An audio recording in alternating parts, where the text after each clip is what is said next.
The arrows shall be as of a mighty expert men, none shall return in vain.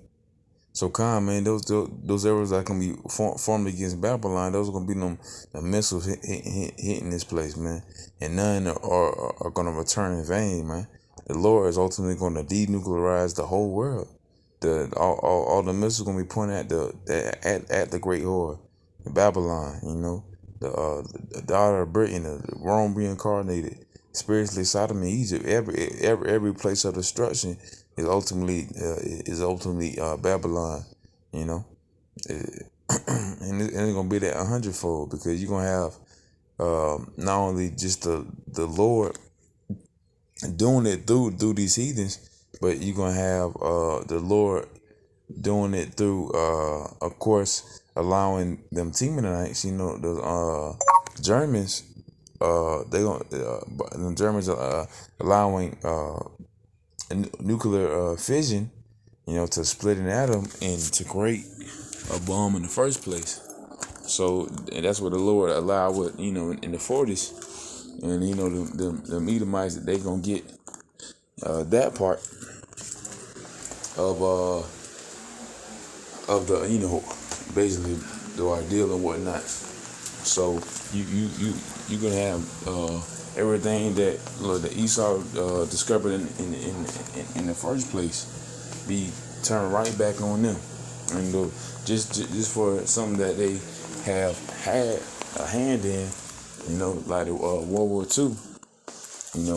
Nuclear bombs, big boy, fat man, them bombs. That's that. They're gonna get that. 1,000 what? Well, 200 million uh fold. That's yeah. So that's how low on the story. It's gonna be literally a lava pit, man.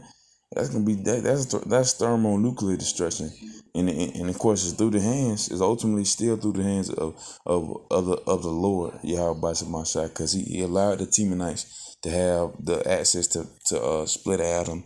He allowed the kingdoms to rise up and have all these money and resources to get all these bombs, and for the other nations to rise against of course these nations to go with Babylon hand in hand, but then of course stray away from their dollar, from their resources and everything.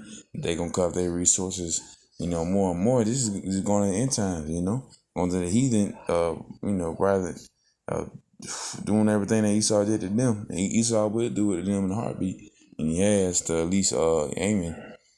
But that's what the Lord finna do to them. This is going to the destruction, the end times. And these are the times that we're in. And the only way you can be saved out of this upcoming destruction, if you are a so-called Negro, Latino, Native American, or speckled bird, ultimately, if you are the 12 tribe of Israel, and of course, even more so, if you are the 1/3 out of that, or if you're the elect and you're the Zah, brothers and sisters watching this, or watching the brothers, or anything going back to GMS or Apostle the Hard Doctrine, ultimately going back to the Lord Yahweh Shema Shai, Shalom, and just going back to this is the times we're in, perilous times. Death is around the corner. And the only way you can be saved, and the only way you can have a light upon you and have life, is to follow the name Yahweh Shema Shai. And this is Luke chapter 21 verse 36. Watch ye therefore and pray always, that ye may be accounted worthy to escape all these things that shall come to pass, and to stand before the Son of Man. So man, any man, woman, and children that's following the name Yahweh Shema Shai, and that knows about these things, and that's and for brothers that don't even know, this is future.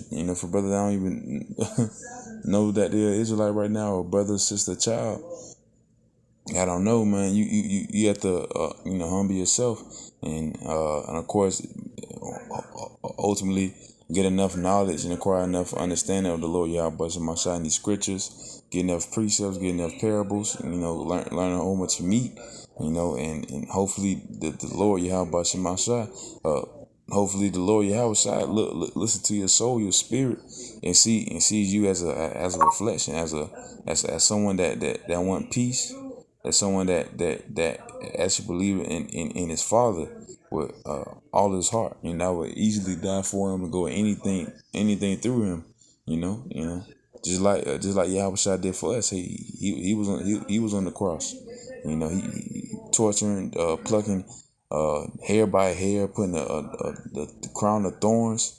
The thorns about 5 inches, big, in his head and whatnot. So it's like that. That's the thing. Same thing we should want to do for the Lord, tenfold if we can, But of course we are doing that. But the Lord got to show to have it like this, to have it how you gotta tell brothers and sisters about this, even though they don't want to hear it sometimes, or they don't want to hear it at all. 2/3, you got to see them. This is what the Lord set up in the first place. So this is what we're gonna do right now. But this is a quick little lesson. Y'all Zada's edifying lesson, and with that, on to Shalom.